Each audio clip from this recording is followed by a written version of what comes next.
Добрый день, уважаемые зрители! Сегодня мы с вами поговорим о применении специального оборудования при обучении и воспитании детей с нарушением слуха. Жизнь человека и его деятельность требует постоянной ориентировки в окружающем мире, которая во многом зависит от работы органов чувств, анализаторов человека. Большую часть информации, 93%, люди получают с помощью зрительного анализатора, а оставшиеся 7% через слух, обоняние, осязание и другие анализаторы. По данным Всемирной организации здравоохранения, более 5% населения мира, 328 миллионов взрослых людей и 32 миллиона детей страдают от потери слуха. В России с нарушением слуха более 13 миллионов человек, в том числе 1 миллион – это дети.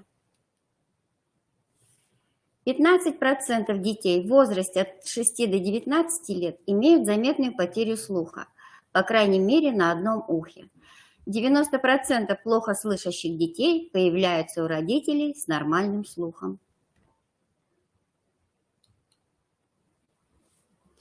Дети с нарушением слуха представляют собой неоднородную массу.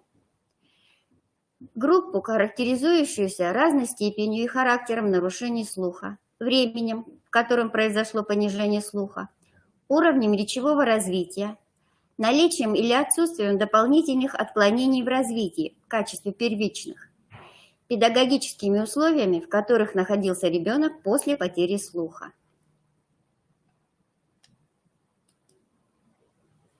Своеобразие развития детей с понижением слуха положено в основу педагогической классификации Рахиль Марковны Бускис. Выделяются две основные группы детей – глухие и слабослышащие, и особая категория – это поздно оглохшие дети. К группе глухих отнесены дети с глубоким, стойким поражением слуха, при котором самостоятельного овладения речью детьми не происходит. Восприятие речи без слухового аппарата становится невозможным. Дети без речи, родившиеся глухими или потерявшие слух в период, предшествующий формированию речи, это рано оглохшие дети. Поздно оглохшие дети – это дети, потерявшие слух в период, когда их речь была уже сформирована. Слабослышащими называют детей с тугоухостью. Тугоухость – это стойкое понижение слуха, при котором у ребенка возникают затруднения в восприятии и самостоятельном овладении речью. Однако остается возможность овладения речью с помощью слуха хотя бы ограниченным и искаженным составом слов. Тугоухость может быть выражена в различной степени, от небольшого нарушения восприятия шепотной речи до резкого ограничения восприятия речи разговорной громкости. В последние десятилетия в категории лиц с тяжелыми нарушениями слуха выделяется группа детей, перенесших операцию кохлеарной имплантации. Их число неуклонно растет на современном этапе. Организация коррекционного процесса детей с нарушенным слухом включает комплекс медико-психолого-педагогических мероприятий и делится на этапы. На каждом этапе коррекционного процесса применяются технические средства, которые условно можно разделить на несколько групп. Первая позволяет выявить тугоухость и глухоту. Вторая – проводить коррекцию первичного дефекта слуха и вторичного нарушения речи. И третья группа технических средств облегчает социально-бытовую реабилитацию глухих.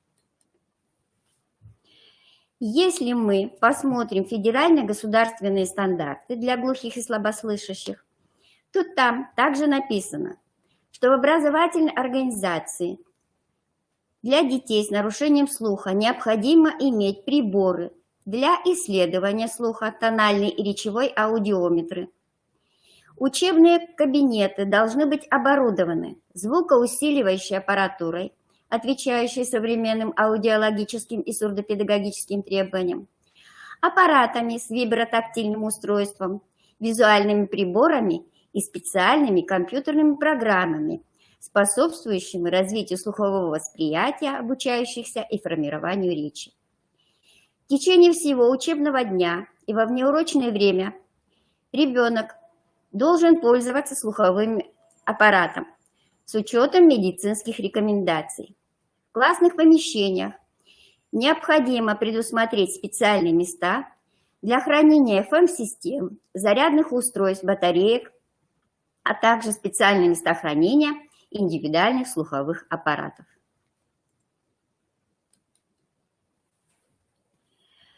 Также в федеральных стандартах есть требования к организации пространства в организациях для детей с нарушением слуха.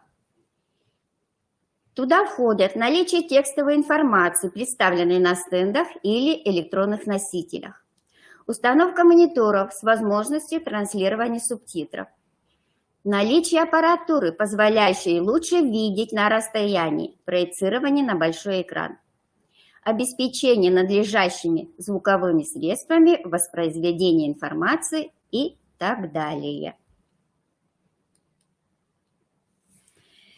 И начнем мы говорить о технических средствах с диагностики нарушений слуха. Технические средства диагностики на современном этапе очень разнообразны. Здесь и аудиометры, и импедансометры, системы регистрации отоакустические эмиссии, компьютерные аудиометры для анализа слуховых вызванных потенциалов и другие. Мы же с вами более подробно посмотрим и рассмотрим аудиометры. Это специальная электроакустическая аппаратура. С помощью аудиометров проводится пороговая тональная аудиометрия.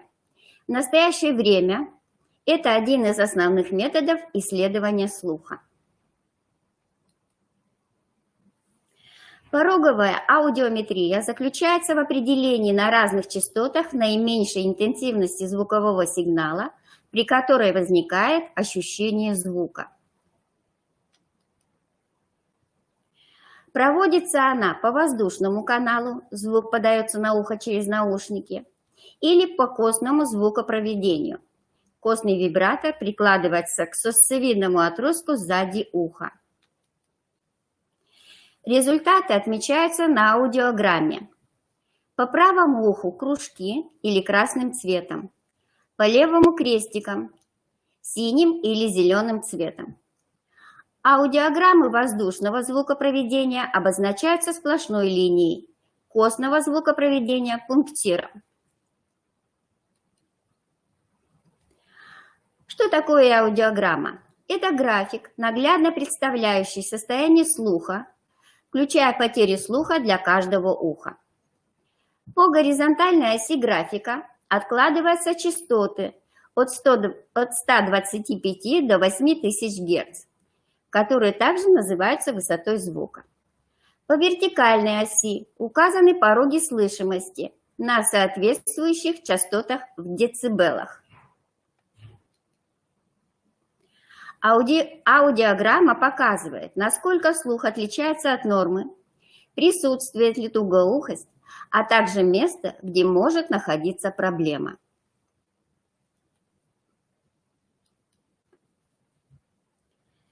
Кроме тональных аудиометров, есть аудиометры речевые. Что такое речевая аудиометрия?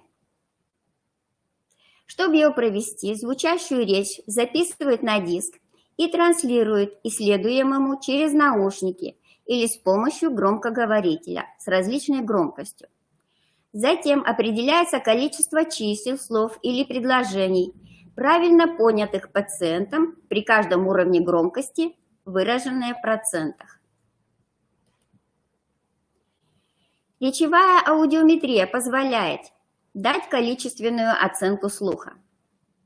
Показывает в процентном отношении количество слогов, слов или предложений, которые пациент правильно расслышал в каждой опытной серии.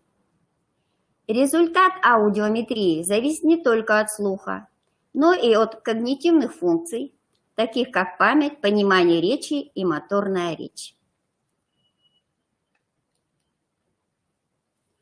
Ранняя диагностика нарушений слуха создает условия для раннего слухопротезирования. В учебно-воспитательном процессе специального образования применяются, как правило, приборы коррекции слуха и речи и вспомогательные устройства, которые рассчитаны на использование сохранившейся в той или иной степени функции слухового анализатора. При организации образовательного процесса наличие звукоусиливающей аппаратуры является необходимым обязательным условием для создания слухоречевой среды, проведения коррекционной работы по развитию речевого слуха и формирования произносительной стороны речи для адаптации в общество. Звукоусиливающая аппаратура не может полностью заменить утраченную или сниженную функцию слухового анализатора, но позволяет ребенку в определенной степени компенсировать имеющиеся нарушения. Звукоусиливающая аппаратура бывает индивидуальная и коллективного пользования.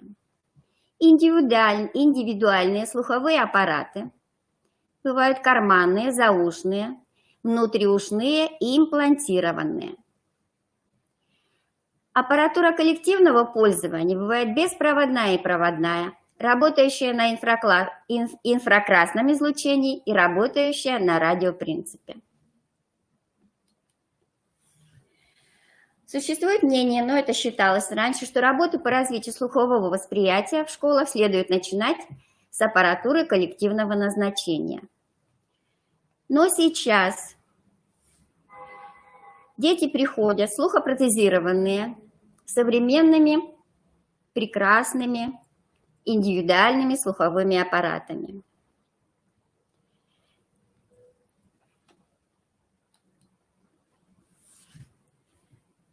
Протезируют детей обычно бинаурально, то есть на оба уха. Это обеспечивает возможность локализовать источник звука в пространстве, уменьшить влияние реверберации и шума на восприятие речи, улучшить разборчивость воспринимаемой речи, создает адекватные условия для восприятия звукового пространства. При подборе слухового аппарата для детей предпочтение отдают заушным, цифровым, индивидуальным слуховым аппаратам.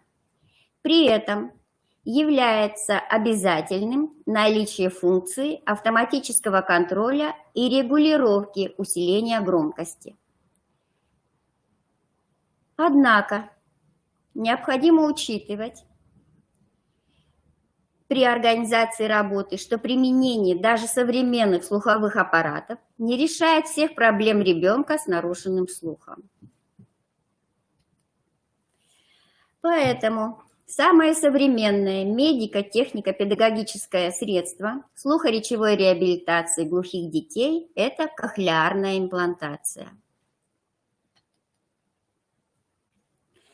Ребенок с кохлеарным имплантом – это ребенок, который был глухим с рождения или стал глухим в результате заболевания, которому была проведена операция по кохлеарной имплантации, внедрение специального устройства во внутреннее ухо.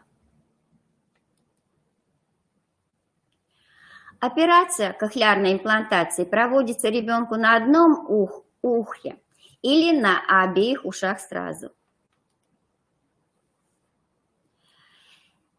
Слух ребенка с кохлеарным имплантом приближается к нормальному. Ребенок, у которого процессор кохлеарного импланта правильно настроен, слышит все звуки речи на расстоянии 4-6 метров.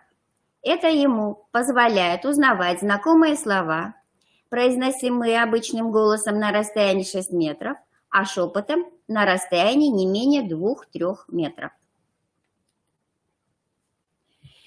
Благодаря импланту ребенок потенциально может научиться понимать речь окружающих и говорить на уровне близком к нормальному. И может обучаться вместе с детьми с сохранным слухом.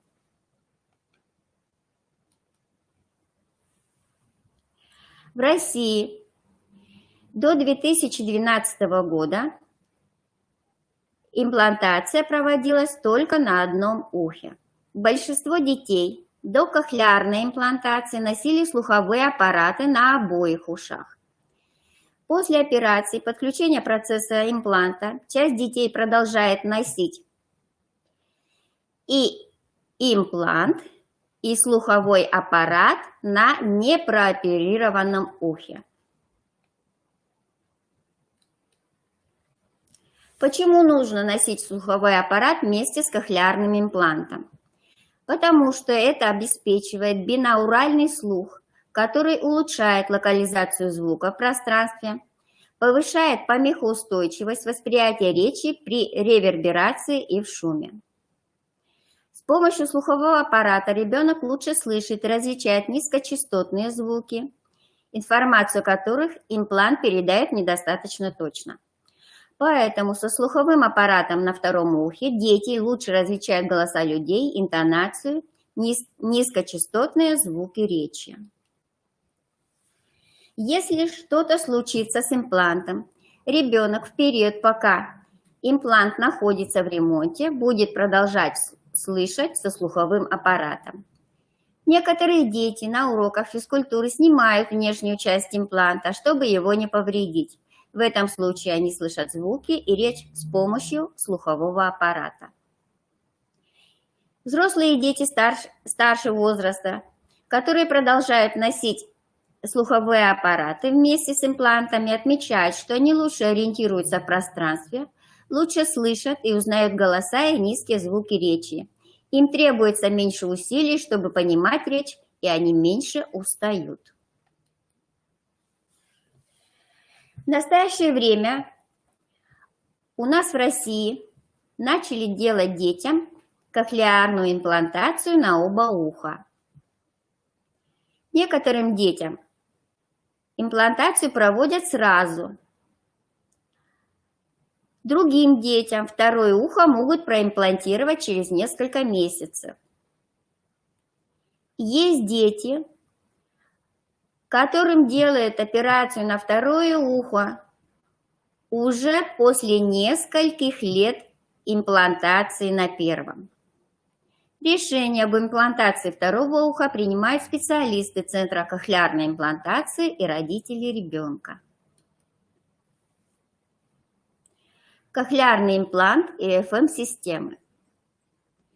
Дети с имплантом, даже если они хорошо понимают речь педагога на индивидуальном занятии, трудно понимают речь, если в помещении шумно, а говорящий стоит на расстоянии более 2 метров.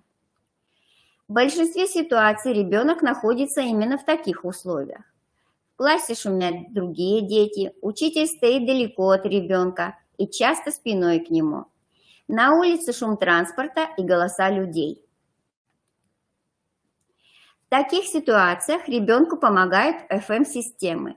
Их иногда называют системой учитель-ученик. ФМ-система состоит из 2 частей. Блок педагога включает миниатюрный микрофон, который крепится на одежде взрослого, и небольшой радиопередатчик. Блок ребенка включает радиоприемник, присоединенный к процессору импланта или слухового аппарата с помощью специального разъема. Радиопередатчик передает голос педагога в виде радиосигналов на радиоприемник, присоединенный к импланту или к слуховому аппарату. Таким образом, голос учителя поступает прямо в имплант, а окружающие шумы не передаются. Благодаря этому речь говорящего не маскируется шумами и отраженными звуками и не ослабляется, несмотря на большое расстояние между ребенком и взрослым, даже если учитель говорит, повернувшись спиной к ребенку. ФМ-системы особенно важны для детей с имплантами, посещающих массовые школы. Там более высокий уровень шума, а педагог не всегда учитывает трудности слухового восприятия детей с нарушенным слухом. В таких классах много детей, они разговаривают и шумят. Учитель говорит недостаточно громко и отчетливо, часто стоя спиной к детям. FM-системы также необходимы студентам с имплантами, обучающимся в колледжах и в университетах. Детям, использующим два импланта, при бинауральной имплантации надо использовать два FM-приемника, присоединяемых к каждому процессору кохлеарного импланта. Точно так же два FM-приемника должны быть у детей, слухопротезированных бинаурально индивидуальными слуховыми аппаратами. Кроме звукоусиливающей аппаратуры, для работы с детьми с нарушением слуха используются слухоречевые тренажеры. Предназначены они для проведения индивидуальных занятий по развитию слухового восприятия и формирования произносительной стороны устной речи.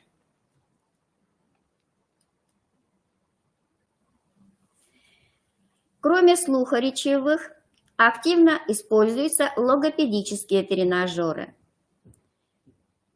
Например, видимая речь. Этот тренажер предназначен для коррекционно-развивающей работы с детьми, имеющими нарушение слуха и нарушение речи, звукопроизношения, голосообразования и сенсомоторных функций речи. Более нам близкий логопедический тренажер Дельфа 141 или 142. Но первые Дельфы были 130-131. Предназначены они для коррекции нарушений голоса и звукопроизношения, развития речи и обучения грамоте. Кроме тренажеров, в образовательных учреждениях для детей с нарушением слуха должны быть специальные компьютерные программы для коррекции нарушений слуха и речи. Самые активно используемые – это игры для тигры, смотри, говори, говорящие картинки, игры со словами и другие. Их сейчас достаточно много предлагают, и если есть возможность, и всегда можно такие компьютерные программы купить.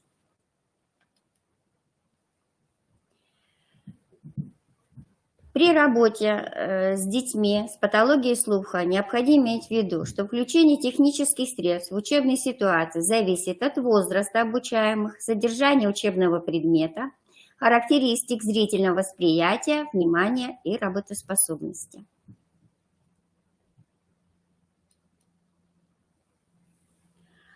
Сейчас очень много внимания уделяется организации доступной среды для детей-инвалидов, в том числе детей-инвалидов по слуху. И в тех же федеральных стандартах для детей глухих и слабослышащих определены те технические средства, которые организуют доступную среду. Это прежде всего информационные индукционные системы. Рекомендуются они для мест многолюдных. Такими местами в школах являются актовые залы, аудитории, информационные окна и стойки в других социальных учреждениях, к примеру. Как работает индукционная система? Она преобразует акустический сигнал или электроаудиосигнал в электромагнитный, который принимается индукционной катушкой слухового аппарата. Излучателем электромагнитного сигнала является встраиваемая индукционная петля. Кроме того, для организации доступной среды в образовательных учреждениях активно используются бегущие строки и электронное табло, информационные стенды, терминалы в системе субтитрирования.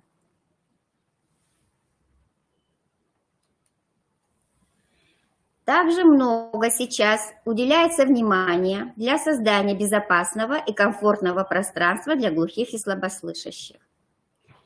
Предлагаются системы оповещения, которыми можно оснастить не только образовательные учреждения, но и квартиры, частные дома, больницы и другие социальные учреждения. Что определяют эти системы оповещения?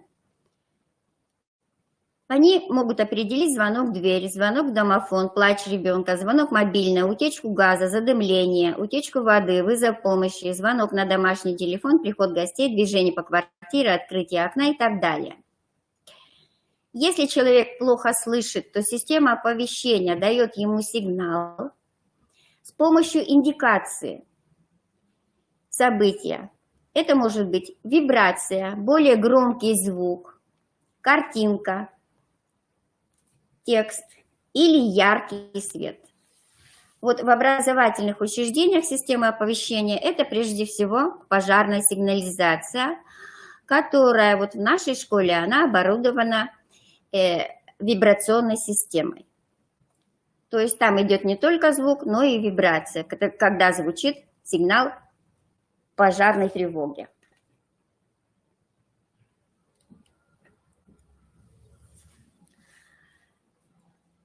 Кроме системных аппаратов есть отдельные аппараты, сигнализаторы световые, с вибрационной световой индикацией, со звуковой индикацией, которые можно отдельно использовать как в образовательных учреждениях, так и в быту, в домашних условиях. Их достаточно много, этих аппаратов и технических средств сейчас предлагается.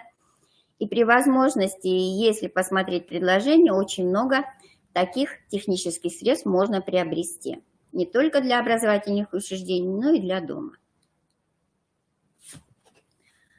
Спасибо за внимание.